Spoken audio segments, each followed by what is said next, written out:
That bunny is bouncing. All right. Alright, guys. Alright, it's Fence Vista here with Tay Has Wills and Alpha Princess. We're going to be talking about the Endgame movie. By now, y'all should have seen this. So there's going to be tons of spoilers and this gameplay slash review slash whatever you want to call it. A whole lot. We're going to talk about our best moments, our freaking saddest moments. We're going to talk about the whole movie. Alright? So if you have not watched Endgame, I'm sorry, but just leave a like and watch the video later. Yeah, watch it after the entire movie is amazing. The entire movie is amazing. So you've been warned. And if you want to click off, here's your chance to click off right now.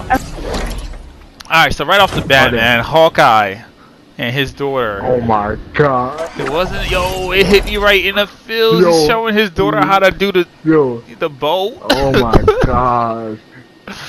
People, the movie didn't even start yet. It just throws you into heartbreak. Like, why y'all do that? Yo, I felt so bad. I know his whole family, dude. His whole family. Right, so it's his mom, his wife, and it was his son was on the side. His two sons and his daughters. Yeah. And he's showing his daughter how to do the bow and arrow, and then he turns around. I forget what he went to get something. He turns back around. No, he told him. Yeah, I got to show people. He's teaching his daughter how to shoot the bow and arrow. She gets a perfect bullseye. First shot, bang, perfect bullseye. He tells his daughter, go get the arrow. As she goes to get the hot dog with his son, turns around, his daughter turns into dust, gone. He's looking for her. Can't find it. All of a sudden, turns back around. His entire family's gone. Now he's just by himself. The look on his face. I mean, he hit that scene so perfect. He's just like in despair. He was just like lost. Like what is going on? Like he put you in his shoes to how you would feel if your whole family just disappeared. He really hit it hard, man. Oh my and he went from a character I didn't care about in the last couple of movies. I did not like Hawkeye. He was not a character I liked. So this movie, I'm like, Hawkeye he's up there. And so you remember later on in the movie when they had the sacrifice. Like at first I didn't care for Hawkeye. I wanted him to die. But at the end I was like, you know what? I'm kind of happy he didn't die. Still, in the other movies he was in, I always liked Hawkeye as a character. Him as a character is amazing to me. Like, the way he plays that character is so perfect. And this movie just solidified how perfect he plays that role. Oh, yes, he really did. Because I always thought he was a good actor, but I didn't think he was playing Hawkeye that good, or they wasn't giving him enough shine. But when he turned into that dark version of Hawkeye, I don't know what they called him, but the assassin guy. Yeah. I like them. I like the assassin a lot. I like them a lot. Gosh. Alright, so we go over to where Tony is in outer space with Nebula, right? Yeah. And they're playing with the paper what is it? I don't know what you call that game. What do you call that game? Paper, it's like paper football, kicking paper field goal, whatever you want to call it. Paper goal, whatever you want to call it. And Nebula is like no personality. She actually's trying to act somewhat human. I thought that was cool. Cool. I thought that was pretty cool too. Like, I don't know. She's like, I want to play again. Yeah, man. Part I didn't like is who saved him. Like, so after Tony leaves the message and he's about to die, Nebula fixes his face when he puts him in a chair. Or was he already in the chair? I forget. It's been 2 days. He fell asleep on the floor and she picks him up and puts him in the chair. Yo, were we watching the same movies? Yeah, man, but it's been 2 days for me now. It's been yesterday. I need to watch it again. Crazy. I remember everything, but I still want to watch it again. I'm probably gonna watch it again. Alright, so freaking the one I hate, Captain Marvel, shows up and picks up the damn aircraft and takes them back to Earth. I enjoyed that actually. You enjoyed that, and you watched the movie. And later on, I want to talk about. Well, I'll ask you now. Do you feel like she was even relevant in this movie? No, but I liked it right there. I like that she was not a huge part because Her movie had just came out. We still don't even know much about her after that movie. And she's just doing what she usually does. Hey, I'm gonna come do one thing, and then I'm gonna leave for a bunch of light years, and I'm gonna come back whenever I feel like I should come back. Yeah, you know I didn't even watch the movie, and I could already tell that I did not miss anything. I didn't miss. Yeah. I didn't really see what her. What did she really do in the movie?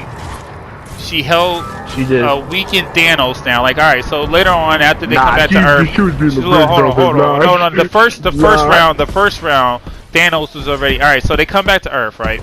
And then it's Black Widow, Thor, right? Was Thor at that point, or was it Captain America at that point? It was Captain America. Captain America. Thor was there. Where are we? All right, so right when they go into, right when they find out where Thanos is at. So you have the raccoon guy. Rocket, not the raccoon guy. Don't disrespect him like that. Yo, the rabbit. The squirrel. Anyway. So Rocket the rabbit, right? They're in school, and they find out where Thanos is at. Miss Captain Marvel over there is like, all right, I'm gonna go kill him myself or whatever. Cocky. Then they're like, all right, look, this ain't the same person, you know, you think you're dealing with. Like, he took all of us. What makes you think, you know, you can just beat him? And she's like, oh, well, I've been dealing with a lot of other planets tougher than Thanos. Okay. It's Captain America. It's Thor. It's Rocket, Captain Marvel, Black Widow. They go to and Nebula. Nebula was there. Yeah, because she knew where he was at. She's the one who knew exactly where he was. The original people. It's all the same people. All right, so the people, the main people who survived, right? And then they go to his planet. Thanos is like weakened. His leg is all messed up. His arm is all messed up. His whole left side of his body is like jacked up. His face is all jacked up. And because of the arm because of the Infinity Gauntlet. So we find out later that he tried to use the Infinity Gauntlet to destroy the stones. And that's the main reason they went there. They went there to get the Infinity Gauntlet, get the stones again, so they could wish everybody back. And he was like, "You can't. I destroyed them." And so this whole time, Captain Marvel has Thanos in a headlock. All right, my man can't do anything anyway. My daughter could have held him down, right? He's weak. He's weak at this point, right? He couldn't do anything. So let's not give her let's not make her hyped out, right? Anyway, she's holding him down. Later. I don't like you sound pretty biased, man. It gets worse later on. It gets worse later on, man. So my man Thor doesn't even let Thanos finish the damn sentence. Disrespects my man. You don't need to finish the sentence. My man. They start asking him where the stones are. He said I destroyed them, and then they go, "Oh, he's lying, And then Nebula was like, "There's one thing that my father doesn't do, and that's lie." Yeah. And then then Thor just gets all pissed off. Well, they don't need him anymore anyway. He destroyed the stone. They don't need him. Like he was Mr. Bad. That's the one thing I didn't like. Like he went from the baddest dude you ever seen to they really kind of downplayed my man. Really downplayed my man. He was the same way he was in the first one. He had feelings. He's very, you know, he had a purpose. He completed his purpose. What else did you want him to do? You know what I mean? Like, he did exactly what he said he was gonna do. And that's it. He's not a terrible guy. Oh shoot, they don't spoil him. He had a vision and he wanted to carry out his vision. That's what it was. You know, if I look at it that way, then alright. So there really wasn't like a need for Thanos to be the super villain again in this movie, I guess. Cause he really didn't feel it, even towards the end. Like I didn't feel, there was moments where I felt Thanos was like the man, but I never felt like he was a major threat like in the first one. Freaking Thor chops my man's head off with the Stormbreaker. And then it cuts to a black screen and it goes 5 years later. And I was talking to Angie about that. I thought that was perfect, the way they separated the words. It just, you didn't know where they were going to go with that. Yeah. So then, because in the theater, like you said, in the theater it was so lively. Like when it said 5, right, and then it said years, And then they said later, everybody was like, yeah, because all of us thought he used the, all of us thought that maybe Thanos was playing around. He used the damn reality stone to make them think that they killed him. But when they said 5 years later and they continued on with the movie, I was like, this mother freaker right here is really dead. This dude is really dead. Wait a minute, hold on. But I feel like that was the best thing to do for that movie, because it's like, at this point everybody's in shambles. Like, what are they about to do? Oh my god. Is that when they go 5 years into New York or whatever. They show Captain America talking to that little group about, you know, moving on and stuff like that. Yeah. Then after that, it cuts to Black Widow having a meeting with, what's the one black guy? I always forget his name. The one War that does War Machine. War Machine, Rocket, Captain Marvel. Sam, what's his name? Sam. Falcon. Falcon. And they're talking about, you know, this vigilante that's, you know, going country to country, you know, murdering, killing, slaughtering these big groups of people. Yeah. Mostly like bad men, like cartels and just overall bad people. And come to find out, the vigilante is none other than Hawkeye. So man. He went rogue, he's and going around like. I hope they make a freaking like. Oh my god, that outfit he had on. Like, you know, even a movie, anything with that outfit. That outfit was so dope. I know, man. His outfit was like, he looked like an assassin, like off of Assassin's Creed, but in all black. And the sword just made it better, yo. Oh my god. The sword is, oh my. Then Black Widow gets all emotional. Yeah, go find him, right? Go find him. Everybody leaves. Who's there? You know, Mr. Rogers himself. Well, not Mr. Rogers. I feel like y'all are missing stuff. Not yet. We're going in order. Because we gotta get to the point where Ant-Man, we haven't got there yet, so we're going in order. Yeah. So, Captain Rogers comes and he's like, you know, I was checking in on a friend or whatever. And then he's talking about how hard it is to move on. He's telling all these people to move on, but he just can't. He just can't move on. And what happened after that? Doesn't it like they're sitting there? Doesn't it like skip like maybe? Doesn't it skip to the van? Yeah, like I don't think anything relevant happens there. Like we gotta talk about. I can't remember anything there, so it wasn't like that memorable. They had their conversation, and then we get to a van that's in a parking lot. We don't know where this. We know the van. If you've seen Ant-Man and the Wasp, you know the van, right? Yeah, and you know the van. So this rat is climbing over the control. He hits a button, and Ant-Man comes out. So he's stuck in the quantum realm, literally for about 5 years. He was stuck there, but he didn't know. Like, later on, they'll tell you that it felt like 5 hours to him. So he gets out of the quantum realm, and he's walking around, and he's looking around. He's like in despair, like everything is messed up. Everything looks like destroyed. And he finds this little boy on his bicycle, and he was like, "Hey, what happened here?" And the little boy is just like ignores him. Like pretty much ignores him, right? So he finds this memorial site in like downtown, in a downtown area, and it has all these people's names all over the memorial who passed away in the snap. And he finds his name in it. He's like, "What the heck?" And then he was looking for his daughter's name. No, first he was looking. Okay, yeah, you're right. So he's looking for his daughter's name. He's like, but then he came across his name. Please not Cassie. I think his daughter's name was Cassie. Casey, yeah. And so he finds his daughter's name, and he's like, all right, she's alive. So he goes to the house, and he finds his daughter. She's older, obviously, and I guess she explained everything that happened because she's 15 to be exact. Because next time you see him, he's at the mansion, the Avengers mansion. They're talking. Cap and Black Widow are talking. All of a sudden, like, you're not being right. And then all of a sudden, like, the little message comes up, and he's like, "Is this from 5 years ago?" And she goes, "No, this is today at the gate." He comes up there, and he's explaining to him what happened, and he was explaining to him that it's been 5 years, but it felt like 5 hours for him, and that gave him the idea that what if they can do time travel. So they think of somebody that they can, like the smartest person who can be able to complete this time travel thing. Oh.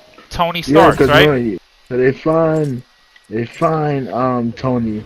At this point, him and Piper have a daughter. Her name is Morgan. Morgan. Daughter named Morgan. Morgan's She's 5 years old now. Yeah. Cap, Black Widow, and Scott come, and they're talking to him, letting him know that they need him. They finally have a second chance to undo everything. And Tony's like, I'm not gonna help because I have too much on the line. Yeah, he has a family now. He has a family. He's married. Like he has the life he's always wanted, right? The man isn't in charge of a major corporation anymore. He's just living a simple life. Yeah.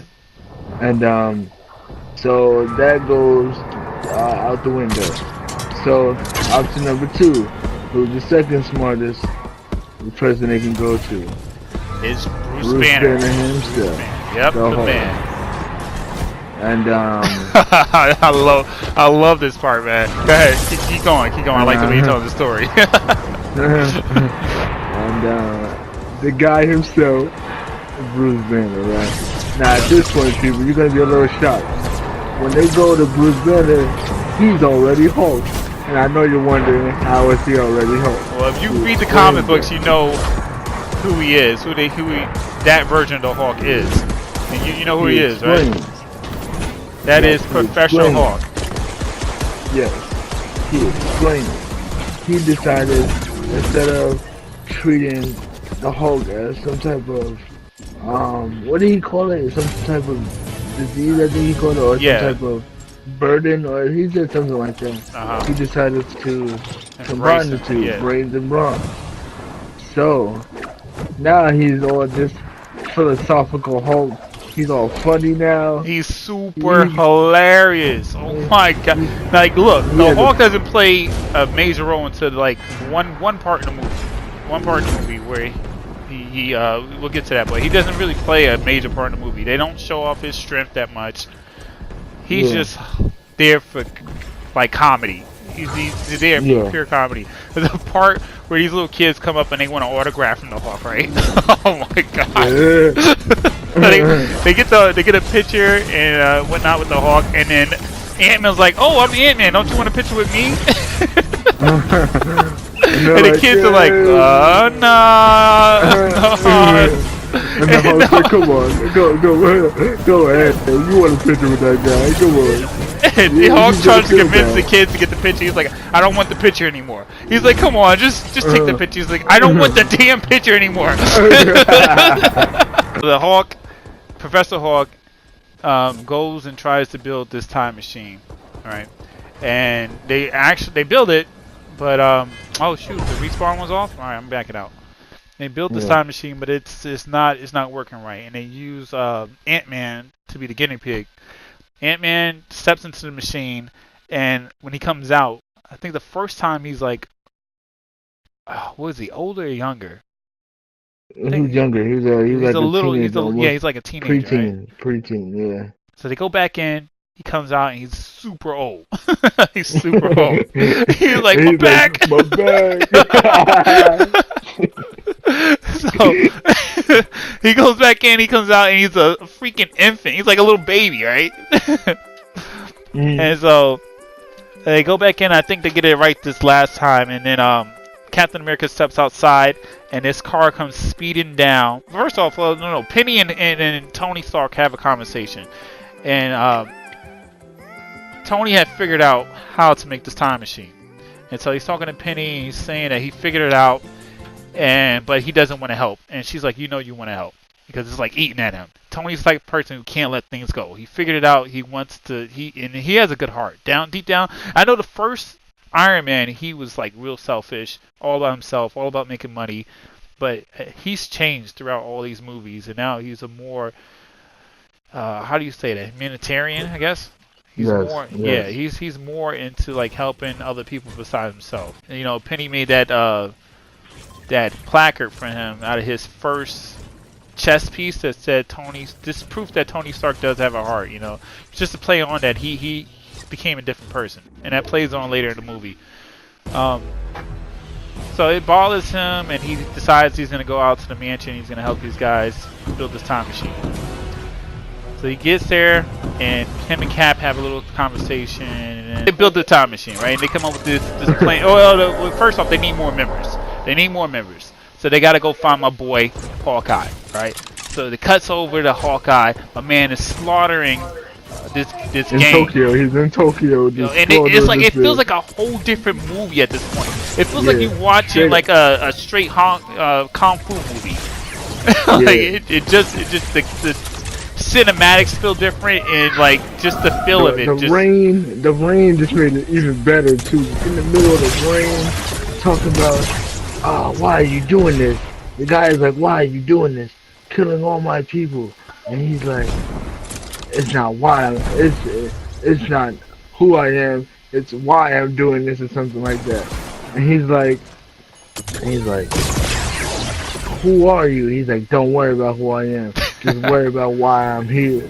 And then they start a big sword fight in the rain, in the middle of the rain, going back and forth. The dude almost, like, he had a couple of hits in the old man, this old samurai dude. He was like getting in for a little bit.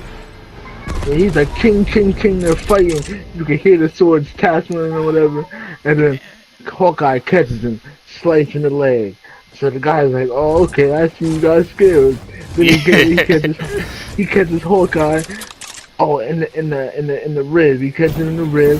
Hawkeye's like, alright. So Hawkeye catches him again in the torso. Catches him in the torso. Oh my god. Not yet.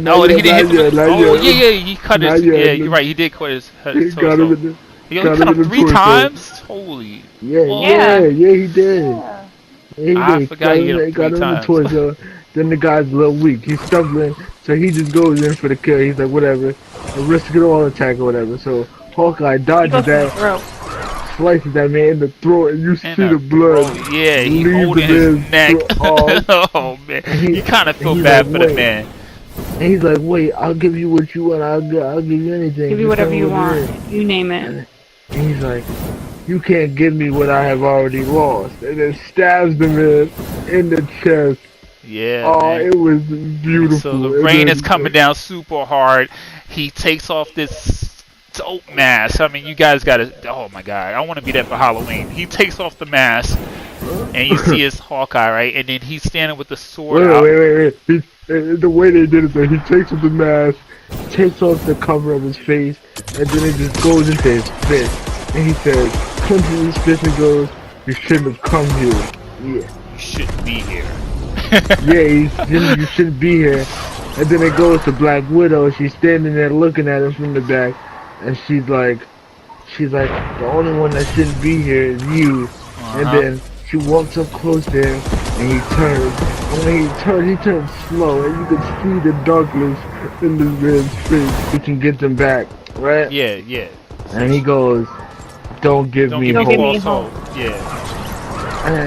And in that moment of like quick silence, that 2-second silence, you can feel those 2 seconds. Those 2 seconds felt like 5 days. It was great, man. So he's like, don't give me hope. And then she's like, I'm sorry I couldn't give it to you sooner. And then a little tear falls off her face. And then they hold hands real quick. And then what did it cut to? It cuts to something else. I don't. The only thing I remember after that is them all planning out the whole how they're gonna go about getting these stones. So the plan is to go back in time to different points because they all had contact with the stones at some point in their life. Like every single one of the Avengers there. So they map out who's gonna go where, right? Nebula. Wait, you gotta tell them how they found Thor. You gotta tell them how they found Thor. They had to find Thor before that. Angie, where you at?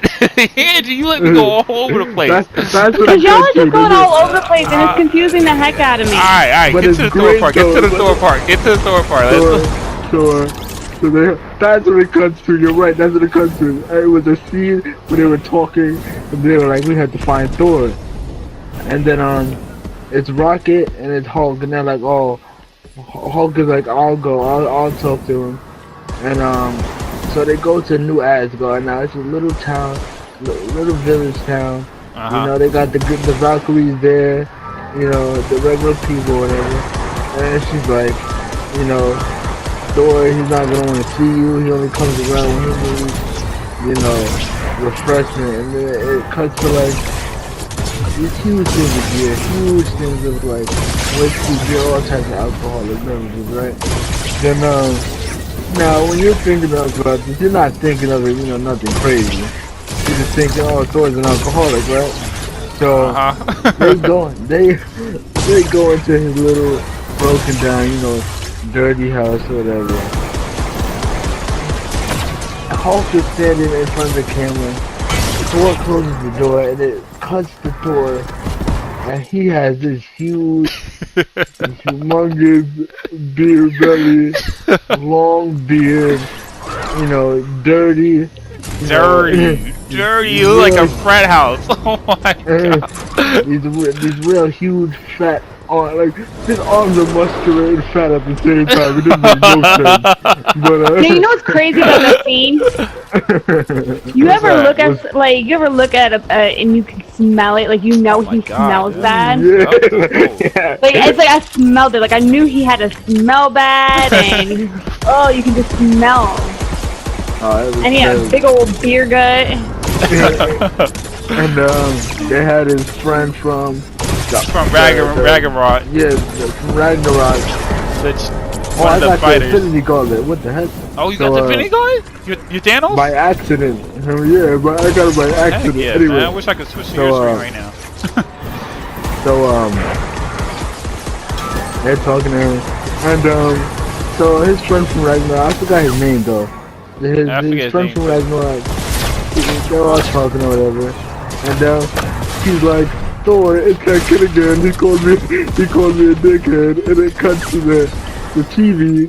And they're playing Fortnite. I thought that was perfect. That was perfect. They was playing Fortnite, man. He's playing Fortnite, and he's like, okay, give me the mic, And he's like, hey kid, if you bully my friend one more time, I'm gonna fly to where you're at. And he's like, what is it? He's like, oh what? He threatens the kid. He basically threatens the kid, man. But it's funny the way he does it. And you see his belly the whole time. He threatens the kid. And he's like, oh, you gonna go fly to your mom? Go ahead. I don't care. And then he goes, thanks, Thor. And he's like, let me know if these bullies do again.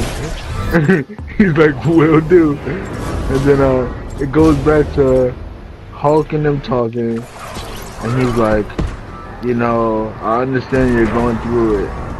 I understand with everything that Thanos has done to you. And once he said Thanos, he said, you don't ever say that name. Yeah. He's like real salty about saying that name around him. And I'm trying to give you backup, man. This guy is all over. Yeah, it's all good. And so his friend is like, yeah, we don't say that name around here. And he's like, I understand. You know, he's done a lot to you. He's done a lot to all of us. But you can't just sit here and, you know, you have to help us. So let's fast forward a little bit. We got Thor on the team, right? I don't want this to be an hour-long video. We got Thor on the team, right? And they got the plans of who's gonna go where. Now Thor goes with Rocket, and they're going to Thor's homeland back in time. Getting on to Asgard back in time before his mother was killed. Nebula and who does Nebula go with? Nebula goes with Ant-Man. No, not Ant-Man. No, she goes with Sam. She goes with Sam. Alright. She goes with Sam. And then... Yeah, we're about to lose. Yeah, it's all good. I don't even care about this game. I just want to talk about the movie. We have the Hulk, Iron Man, and Captain America. They go where they need to go, right? So remember, they had a whole conversation where they said 3 stones are in New York. Ant-Man and, you know, Iron Man are in the building. And they're watching the scene of which Avengers was that? Was that the first Avengers? Yeah, it was the very first Avengers. Yes. The very first Avengers where they capture Loki and they're talking in the tower. This is right after Hulk smashing him over and over and over again. That was my favorite scene. My favorite scene, man. They're talking, and Ant-Man goes, I happen to like Captain America's ass. I think he has America's ass. And so then Hydra comes in, takes Right. Loki's staff. And they go into the elevator, and the Hawk is trying to get in the elevator. and Tony goes, "Whoa, whoa, whoa! What do you think you're doing?" He's like, "Hawk, take the elevator." He's like, "No, Hawk, take the stairs." He's like, "Come on, whoa! There's a weight limit. What are you doing?" Hawk hates stairs. And he punches the door, and he's like, Hulk only gets to take stairs. Hulk don't like stairs. I thought that was so funny, man. The Hulk is forced to take the stairs. Captain America goes into the elevator with the what you call it, the Hydra, right? And he convinces him to give him the suitcase. And then I think Tony's in his own elevator, right? Yes. All right, so Tony gets off the elevator, and he's about to get the suitcase because Ant-Man creates a diversion. He gets the suitcase, whatnot. He's about to get the suitcase, and the freaking Hulk bursts through the staircase, pissed off that he had to take the stairs, and knocks Tony out. Then we cut over to like, so Loki, the suitcase falls right in front of Loki, and Loki winds up taking the Tesseract and escaping, right? So now they missing one stone. We cut over to Captain America, who finds the Captain America of 2012. So they're face to face with each other. Was it 2012 or 2014? 12. 2012. So they see each other. That Captain America 2012 thinks that it's Loki, right? You know, he's shapeshifting. Yeah. 2012 cap down. He's face down. His butt is in the air. And the new Captain America looks at his butt and he's like, "That is the ass of America." That is America's ass. So then we cut over to Bruce Banner, who's I forget her name, but she's there and she's talking to Bruce Banner, who's still Professor Hulk at the time. Yeah. And he's like, "Yo, we need this time stone. We gotta get out of here. We got some stuff going on in our timeline, and we need to get this thing." She's like, "Nah, that's not gonna happen." He's like, "Nah, I don't think you understand. We need this thing." But he tries to jack it off her. She's like, "Yo, that's a bad idea." She like puts her palm on Bruce Banner, on Professor Hulk's chest, and separates them. So now Bruce Banner's in one place and the Hulk is in another. She separates their bodies, right? So they have a conversation for a while, and they wind up saying that, like, "Hey, look, we need this because Doctor Strange told us that, you know, this was the only option." She's like, "Whoa, Doctor Strange said that? All right, here you go." Yeah. So like, because he was like, no, because he said, "Listen, we cannot disagree about this. There's no time to, you know, argue. I need it." And she's like, our job is to always protect the time stone.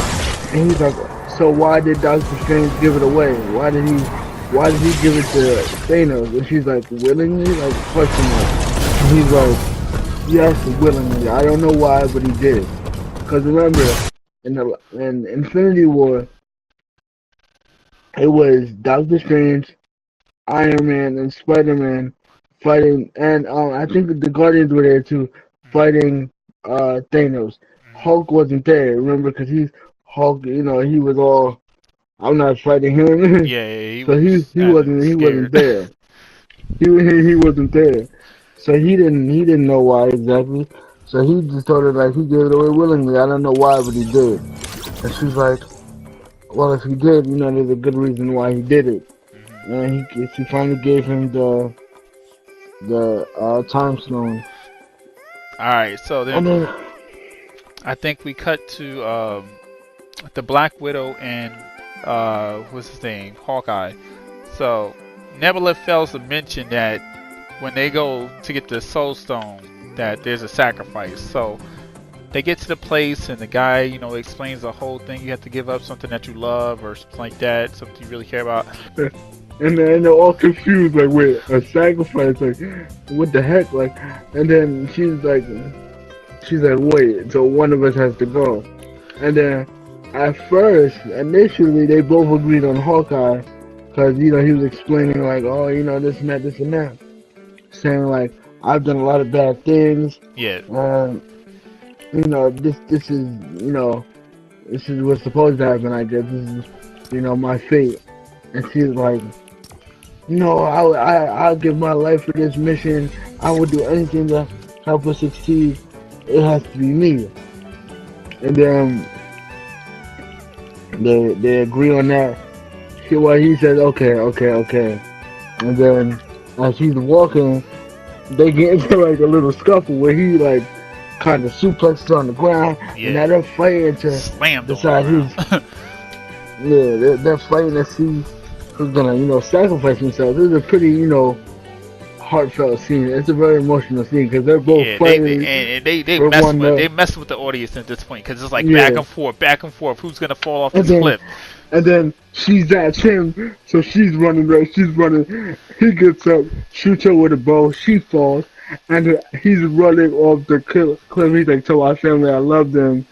And as he's running, he's making eye contact with her, and he jumps. And when he jumps, everybody in the theater is like, yeah, we all think he's gonna like, this is it. And then you see her jump, and then everybody's like, and then she has like a little grappler or whatever, like some Batman thing, has like a grappler, grapples onto the very top of the cliff, and now it's just he's hanging on, and he has her by the hand. Now she's lower than him, and she's like, "It's okay, let me go," and he's like, "No, I'm not gonna let you go." And she's like, "This is the only way." And he's like, "No, I'm not doing it." And he can't pull himself up, so they're dangling in the air. And then she's like, "It's okay." And then he wouldn't let go, so she thrusts herself from off the wall of the cliff, and then kind of like shoots herself out his hand. Yeah, and like it was slow motion. She falls. And we all know it's gonna have same position as Gamora, same position. And it like, if you were gonna cry at any point, this is the first time you're gonna shed a tear, man, because it was like it hit you so hard. Because you know, it's crazy. I didn't cry at that part. I didn't. I didn't. I almost like it hurt. Okay. It hurt. Yeah, like it hurt, exactly. Man. So they go back to New York, and no, that's when they go to Nebula. I think Nebula is Sam and Nebula. What's that planet? I forget, but it's where Vormog, something like that. Where you first meet Star-Lord, right? So Star-Lord, that opening scene when you in the Guardian Galaxy, when he's listening to the music, he's dancing around, having a good time, and oh my god! So from the first movie's perspective, it looked cool because he had the music going. So they cut to the two characters, Rocket and Nebula. And you don't hear the music. He's just dancing, right? He looks like you hear him singing, and then War Machine goes, "So he's an idiot." And she's like, pretty much. So he's still singing or whatever, and then you just crack him in the skull, bang, crack him, and it takes his little tool to like open locks, to pick locks or whatever, and they get I forget, they get one of the stones. I forget War Machine goes, whoa, what are you doing? You can't just walk in there, you know? Have you not seen the movies? There's a whole bunch of movies. Yeah, and the funny thing is, let's stop for a second. So they play on a bunch of, they make fun of other movies that have done time traveling and stuff like that. And War Machine is like suggesting, was he suggesting or was he against it about how it's not? He was suggesting. He's like, him and Ant-Man was suggesting. They were like, have y'all not seen Star Trek, Back to the Future? Yeah, they name all Star these Wars. And they're like, that's not how it works, you idiots. So, I don't know, they watch too many movies, man. But it's making fun of it because it's like, from the audience perspective, that's how we would think. Like, yeah, this is how time travel works.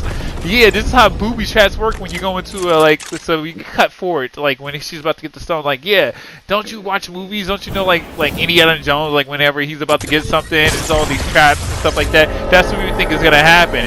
Yeah. nothing happens. She opens the door and just walks through it. Like nothing happens. He's like, okay.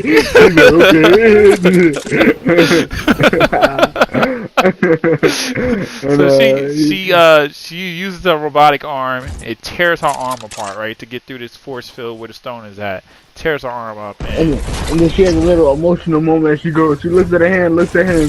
He looks at her, gives her this look, and she's like, I wasn't always like this. And he looks at himself because you know he had his legs messed up in one of the Captain movies or the Iron Man movie, and he's like, yeah, neither was I. So he's like, he can understand where she's coming from, right? So they get it, and I think everybody's good on their stones except for Tony and no, for Cap and Iron Man. They're the only ones who don't have the stone, right? They were like, we're missing the stone, but the only way to do it is if we go back even further. Now at this point, everybody's kind of confused, like, further, where are we going to go? And then Scott's like, we only have enough for a round trip. There's no other spots. And he's like, I know somewhere we can get more, what's it called? I forgot what. 3 of them at once, or 2 of them at once, or something like that? Yeah, but what was the thing called? It was the red thing. What was it called for the travel? I forgot what it was called. It was some type of something particle. I don't remember. I know it's the liquid stuff. Stem particles, I think it's called, or something like that. Yes.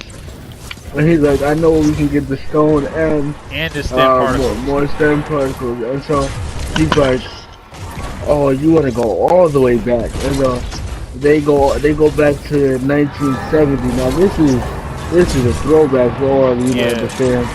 This is a super throwback. This is off of the first Captain America. This is before Tony was even born. Tony was like still in the womb. Yeah. He was only he was a few months in the womb. He was only like 4 or 5 months in the womb. So they get there or whatever, and they're all dressed up in these suits, and they're like, where would they hide something so, secret? And then Captain's like, in plain sight. So they go into the little building. They're in an elevator with this woman. It's Tony and Captain that live with this woman. Tony gets off in the laboratory because he knows, where it's gonna be at. He's looking for it. And the lady looks at Cap and goes, are you new here? And then he goes, nah, I wouldn't say that. And then cuts back to Tony. He's in the lab. He finds the stone and he finds the particles. And as he's doing that, as he's leaving, he hears a voice. And he turns around. Lo and behold, it's the one and only Howard Stark, Tony's father. And he looks at him, he has this moment of like, holy shit, that's my father, like, oh my, like this is I'm face to face with my dad, so he's like, he's trying to get his wits about him. He's all clumsy because he's just seen his father, and he's like, oh, what's your name? And Tony goes, my name is Howard Potts. And he's like, dude, that's crazy. You remember the name, dude. I can't remember that. This is why I wish we would have talked about it yesterday, because I had more memory yesterday than I do today. yeah, exactly. But he's like, oh, that's crazy because my name's Howard. I'm just gonna, head out. Oh, you forgot to say though. At this point, like Tony has the suitcase with what he needed. I think it's he has the suitcase. So he's nervous. Like, he's like, it's been a long day, and he's like, Stark is like, oh, you gonna take your suitcase? And he's like, oh yeah. They give him the suitcase, and they're in the elevator together. And when they're in the elevator, he's like, oh, I see the flowers. You got a hot date tonight? And he's like, oh, it's for my wife. Long hours in the office, can't really, be home. Oh no, how it goes, we're expecting in a few months, and I haven't really been home because, the office, how that goes. And he's like, yeah. And he's like, Tony goes, oh, how far along is your wife? And he's like, yeah, he can't really give an explanation. He's like, you know, the part where my chewing too loud becomes a problem. And he's like, I get it. His father starts asking him questions about being a father because at this point, Tony's already a father, right? In his timeline, Tony's a father, but his father isn't a father yet, right? So he's like nervous about being a dad. So he's asking Tony all these questions about, you know, were you nervous? And I think Tony said, yeah, he was nervous. He's giving his own dad like advice on being a dad. Cap comes out. Now, at this point, when he says that, it cuts to the lady that they see in the elevator, and yeah, she's trying to rat them out, yo. She's like, yeah, I don't recognize these guys. They seem kind of suspect. And then she goes, the one man has a weird beard. I think she's a comedian in real life. I think she is. She is. I forgot her name, but she was in that one show, Drake and Josh. But for some people might know what that is. I know a lot of people know what Drake and Josh is. But yeah. So when Cap sees the lady, he's like, oh shoot! So he tries to hide. He goes into an office. When he goes into the office, he notices a picture on the desk, and the picture was of him when he was in the army. And he's like, wait. He's like, wait. So he looks at the door, and there's the office of his girlfriend. I forgot her name though. Yeah, I know it was something Walters. I know Peggy. Yes. Thank you. She's going crazy over here. Yeah, where have you been?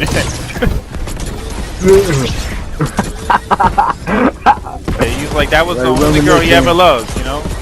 Yeah, reminiscing on like the time that, you know, when they were together and all that. And then he had to, you know, snap back to reality, and he had to leave. So that's when he goes outside. Tony's talking to his father. Telling his father. And he hugs him and he's like, thank you. And the guy's kind of looking at him now weird, like, why is he random man hugging me? Yeah, like, it was a little awkward, but it kind of. He was like, thank you for everything that you done for this country. Let's cut to Nebula. Yeah. So Nebula is in the old timeline, right? But she is a computer, like she's basically a computer, right? So she's hooked up to a network. So the old Nebula is getting like fixed up after they just had this battle. The old Nebula's getting fixed up, and they're looking at her memories and stuff like that to get the mission briefing, I guess. She starts seeing memories that aren't hers of the new Nebula, right? So they've been hooked up to the same kind of network. So it's no difference that the new Nebula is there or the old Nebula is there. They own the same network. That makes sense. Yeah. It makes sense to me. It makes sense. I like the way they explained it. Anyway, Thanos pieces his things together with the memories, and he's like, yo, I completed my mission. They're coming here to try to erase what I've done. So he figures things out, and what they wind up doing is switching the old Nebula, or the new Nebula with the old Lemina. I can't even talk. Lemina, anyway. You know what I'm talking about. Take her new brain piece, and they put it on the old Nebula to make it look like it was the right of the new Nebula. She has like this gold thing on the right side of her head, and so she just switches that. And they take the time side of the watch. She goes in, you know, she comes back with the Avengers. Yeah. So now, with the Rogue Nebula, they're doing the whole stone thing. They got the glove. So Hulk is like, the only one that can do it is me. You know, it has gamma radiation. Yeah. Like, it's kind of like Tony I was made the glove with his nanobots, whatever the heck you want to call them. Yeah. So this glove looks like it can only fit Tony at the time, but as you know, it stretches and it can adjust to whoever it's on, right? I think Thor wanted to do it first. Thor volunteered, right? Yeah, and he was like, nah. Do it. He was like, none of you can handle it. Like he like you said, he was meant for this. So Hulk puts the glove on. It adjusts to his size. He puts the gloves on and he does the snap successfully.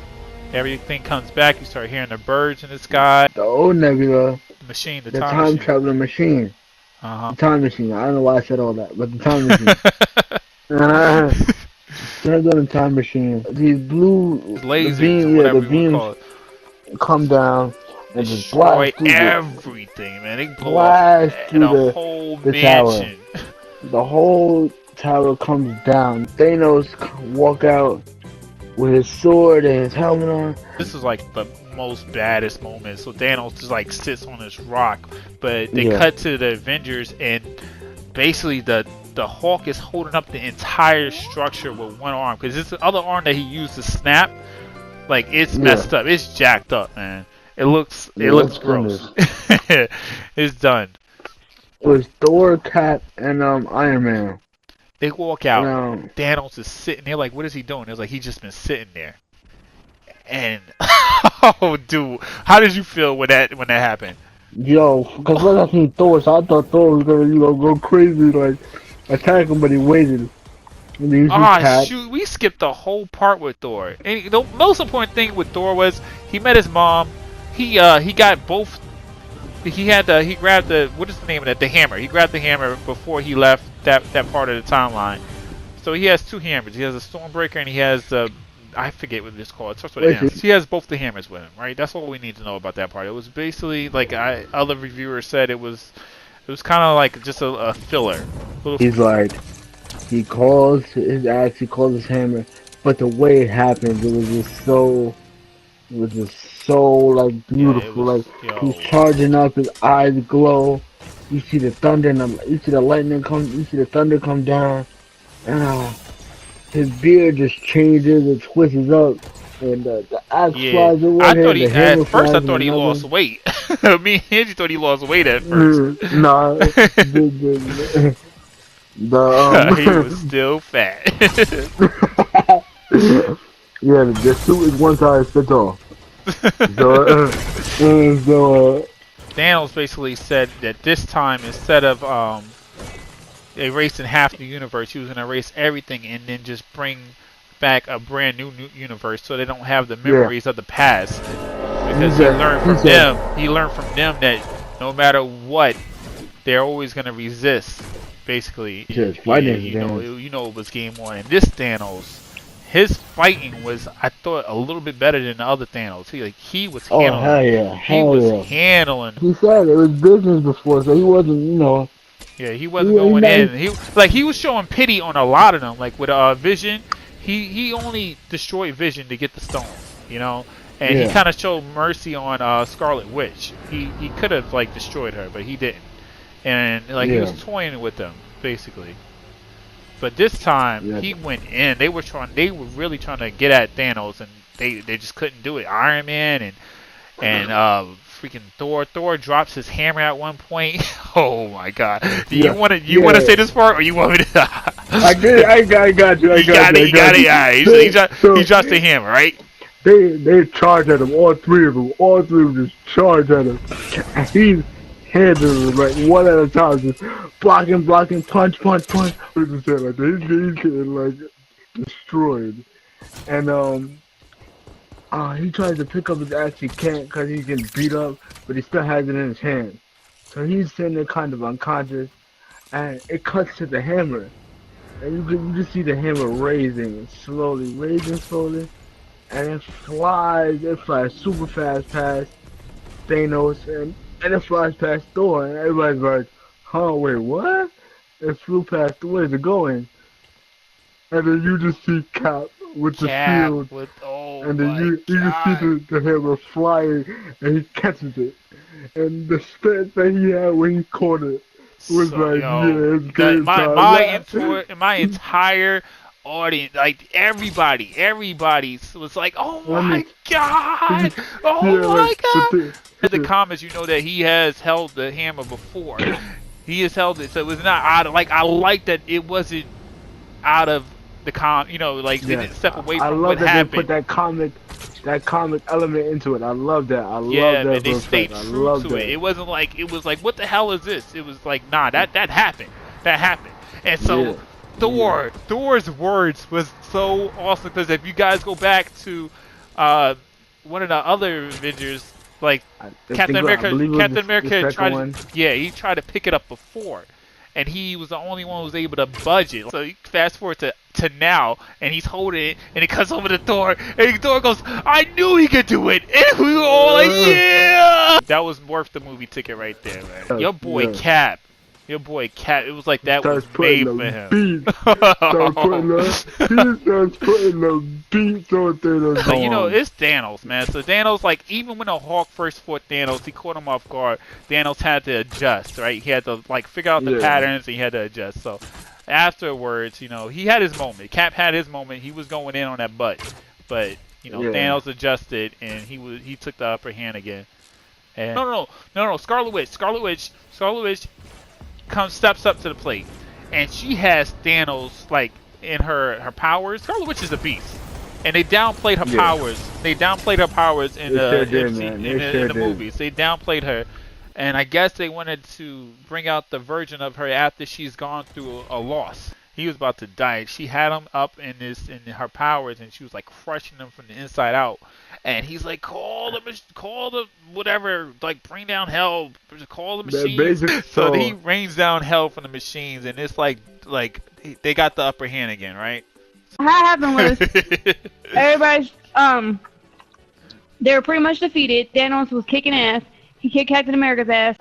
So Captain America, like, he's like knocked down and everything. So finally he stands up and he tightens his shield around his like gash arm. Like his arm's effed up. Like you can tell. Like it's just nasty. So freaking he stands up. He tightens his shield. He starts walking. They go back and forth saying something.